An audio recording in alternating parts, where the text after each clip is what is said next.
Hello friends, कैसे हो आप सभी लोग। आई होप आप सभी लोग अच्छे होंगे। सो गाइज, इस टाइम तो बिल्कुल घर पर रहिए, सेफ रहिए, बिकॉज आप लोग देख ही रहे हो कि कोविड की वजह से कितनी प्रॉब्लम हम लोगों को फेस करनी पड़ रही है। सो प्लीज़ घर पर रहिए, सेफ रहिए, खुद को भी सेफ रखिए और बाकी लोगों को भी सेफ रखिए। तो चलिए बिना टाइम वेस्ट करें हम लोग अपने टॉपिक पर आते हैं। आज मैं आप लोगों के साथ इस वीडियो में यूपी टेट हिंदी सिलेबस की बात करूंगी। जैसा कि आप लोगों को पता ही होगा कि अभी फ़िलहाल कुछ टाइम के लिए यूपी टेट की परीक्षा रद्द कर दी गई है, बट इसका मतलब ये नहीं है कि हमारी यूपी टेट की परीक्षा होंगी नहीं। सो हम लोगों को अपनी प्रिपरेशन जारी रखनी होगी, ठीक है। तो चलिए आज मैं आप लोगों के साथ हिंदी सिलेबस डिस्कस करूंगी। मतलब आपको यहाँ पे ये जानना होगा कि हमें हिंदी में क्या क्या चीज़ें पढ़नी है, किस तरह से पढ़ना है और किस टाइप के क्वेश्चंस आपसे पूछे जाते हैं, जिससे आपका फर्स्ट अटेम्प्ट में ही यूपी टेट क्लियर हो जाए। मैं आप लोगों को हर एक टॉपिक बहुत ही डीपली डिस्कस करने वाली हूँ। उसके साथ साथ आपके साथ क्वेश्चंस भी डिस्कस करूँगी कि किस टाइप के क्वेश्चंस आपसे यूपी टेट के पेपर में पूछे जाते हैं। तो अगर आप लोगों को वीडियो पसंद आए तो लाइक ज़रूर कर दीजिएगा और मेरे साथ बने रहिएगा। तो चलिए स्टार्ट करते हैं हम लोग। हमारा जो फर्स्ट टॉपिक है दैट इज हिंदी वर्णमाला, ठीक है। आप लोगों को हिंदी वर्णमाला में पढ़ना होगा कि कितने प्रकार के हमारे वर्ण होते हैं, स्वर, व्यंजन, उनके प्रकार, हर चीज़ मैं आप लोगों के साथ डीपली डिस्कस करने वाली हूँ। सो हमारा जो फर्स्ट टॉपिक है वो क्या हो जाएगा, हिंदी वर्णमाला। हमें इसके बारे में पढ़ना होगा। सेकेंड टॉपिक है संज्ञा। संज्ञा के बारे में भी हमें पढ़ना होगा कि संज्ञा कितने प्रकार के होते हैं, ठीक है, और किस टाइप के इसके क्वेश्चन पूछे जाते हैं। सारी चीज़ें मैं आप लोगों के साथ डिस्कस करने वाली हूँ। नेक्स्ट हमारा जो थर्ड टॉपिक है वो होगा सर्वनाम। आप लोगों को सर्वनाम के बारे में भी पता होना चाहिए कि इसके कितने प्रकार होते हैं, इनकी पहचान, सारी चीज़ें, ठीक है। तो बिल्कुल भी टेंशन मत लीजिएगा, मैं अपने नेक्स्ट वीडियोस में आपके साथ हर एक टॉपिक बहुत ही डीपली डिस्कस करूँगी, ठीक है। तो चलिए नेक्स्ट हमारा जो फोर्थ टॉपिक है दैट इज लिंग, ठीक है।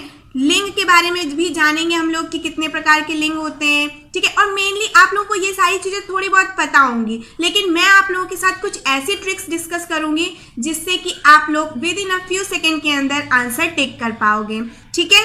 तो चलिए हमारा जो नेक्स्ट टॉपिक है दैट इज वचन। हम लोगों को वचन पढ़ना होगा, ठीक है।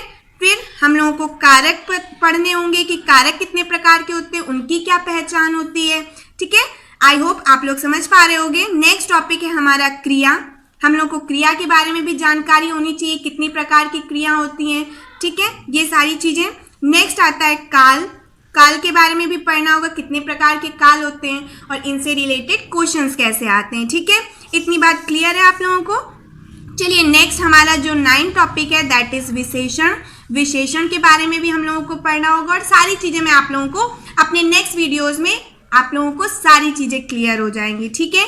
नेक्स्ट हमारा अवयव, ये भी हमको पढ़ना होगा और ये थोड़ा सा इंपॉर्टेंट भी है और बच्चे इसमें थोड़ा सा कंफ्यूज भी हो जाते हैं, बट आप लोग बिल्कुल भी परेशान मत होइएगा। मैं आप लोगों को ऐसी ट्रिक्स बताऊंगी जिससे कि आप लोगों को कोई भी कंफ्यूजन नहीं होगा। नेक्स्ट हम लोग 11th टॉपिक जो है हमारा वो है संधि। Guys this is a very important chapter. इससे आप लोगों को क्वेश्चन तो मिलना ही मिलना है। सो गाइज इसको हम लोग बहुत ही डीपली डिस्कस करेंगे और मैं आप लोगों को सारी ट्रिक्स बताऊंगी कि कैसे आप लोगों को संधि पहचाननी है, कैसे आप लोगों को with in a few second के अंदर आप लोग संधि पहचान लोगे कि कौन सी संधि होगी यहाँ पर, ठीक है। नेक्स्ट आ जाते हैं समास। संधि, समास, ये दोनों ही चैप्टर वेरी इंपॉर्टेंट है। मैंने इंपॉर्टेंट टिक कर रखा है इसी वजह से क्योंकि इससे हर साल क्वेश्चन पूछा जाता है। मतलब जब भी आपका यूपी टेट का पेपर होगा उसमें इससे रिलेटेड क्वेश्चंस जरूर पूछे जाते हैं, ठीक है। इतनी बात क्लियर है ना सभी को। चलिए नेक्स्ट हमारा जो 13 चैप्टर दैट इज तत्सम एवं तद्भव। ये भी आप लोगों को पढ़ने होंगे। आपसे क्वेश्चन पूछ देता है कि आपको एक वर्ड दिया जाएगा और आपसे पूछेंगे कि ये तत्सम होगा या तद्भव होगा, ठीक है। तो हम लोगों को जब तक उसके बारे में पूरा डीपली नहीं पता होगा तो हम नहीं पहचान पाएंगे कि वो तत्सम है, तद्भव है कि कौन सा वर्ड है, ठीक है। चलिए नेक्स्ट हमारा जो 14th टॉपिक है दैट इज उपसर्ग तथा प्रत्यय। गाइस ये भी इंपॉर्टेंट चैप्टर है, इससे भी आपसे क्वेश्चन पूछे जाते हैं। सो इसको भी हम लोग अच्छे से डिस्कस करेंगे। नेक्स्ट हमारा जो 15th चैप्टर है दैट इज वाक्य। वाक्य के बारे में भी हम लोग जानेंगे कि कितने प्रकार के वाक्य होते हैं, कैसे उनको पहचाना जाता है, ये सारी चीज़ें मैं आप लोगों के साथ डिस्कस करूँगी। तो अभी तक आप लोगों ने कितने चैप्टर्स देखे? 15 चैप्टर्स हमारे टोटल हो चुके हैं। अभी भी हमारे कुछ चैप्टर्स रह जाते हैं, जैसे कि 16 नंबर विराम चिन्ह। ठीक है, विराम चिन्ह के बारे में जानेंगे कि कितने प्रकार के विराम चिन्ह हैं, ठीक है, कहाँ कहाँ पर उनका यूज़ किया जाता है, ये सारी चीज़ें मैं आप लोगों के साथ डिस्कस करूँगी। एंड नेक्स्ट हमारा जो 17 चैप्टर है दैट इज़ अलंकार। अलंकार भी हमारा बहुत ही इंपॉर्टेंट चैप्टर है, इससे भी आपसे क्वेश्चन ज़रूर पूछे जाते हैं। ठीक है, तो ये सारी चीज़ें मैं आप लोगों के साथ डिस्कस करूंगी। बस आप लोग मेरा साथ दीजिएगा, मेरा सपोर्ट करिएगा, और अगर आप लोगों को वीडियो पसंद आए तो लाइक ज़रूर कर दीजिएगा और इसे ज़्यादा से ज़्यादा तक लोगों तक पहुँचाइएगा, जिससे कि बाकी लोगों को भी हेल्प मिल सके। तो चलिए, हमारा जो नेक्स्ट टॉपिक है दैट इज विलोम शब्द।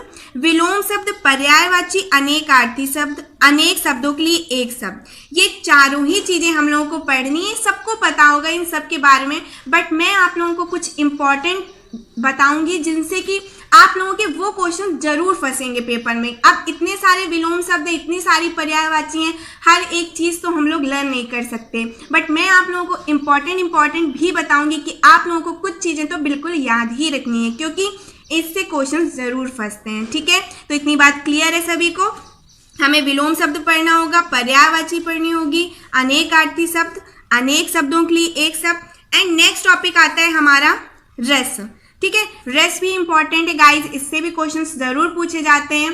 सो हमारे जो कुछ इंपॉर्टेंट चैप्टर है वो तो बिल्कुल आप लोगों को बहुत ही डीपली पढ़ना होगा, जैसे कि संधि, समास, अलंकार, रस। ठीक, ये 4 चैप्टर बहुत इंपॉर्टेंट हैं।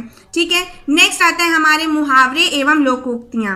अब मुहावरे एवं लोकोक्तियाँ भी हमें पढ़नी है, और इनमें क्या डिफरेंस होता है। बच्चे कंफ्यूज हो जाते हैं कि आप लोगों को आता सब कुछ है, बट आपके सामने जब एक सेंटेंस दे दिया जाएगा, एक मुहावरा दे दिया जाएगा, तो आप कंफ्यूज हो जाओगे कि ये मुहावरा या फिर लोकोक्ति। मैं आप लोगों को अपने वीडियो में ऐसी पहचान बताऊंगी जिससे कि आप लोगों को बिल्कुल भी कंफ्यूजन नहीं होगा। ठीक है, चलिए नेक्स्ट हमारा जो 24 टॉपिक है दैट इज प्रसिद्ध कवि, लेखक एवं रचनाएं।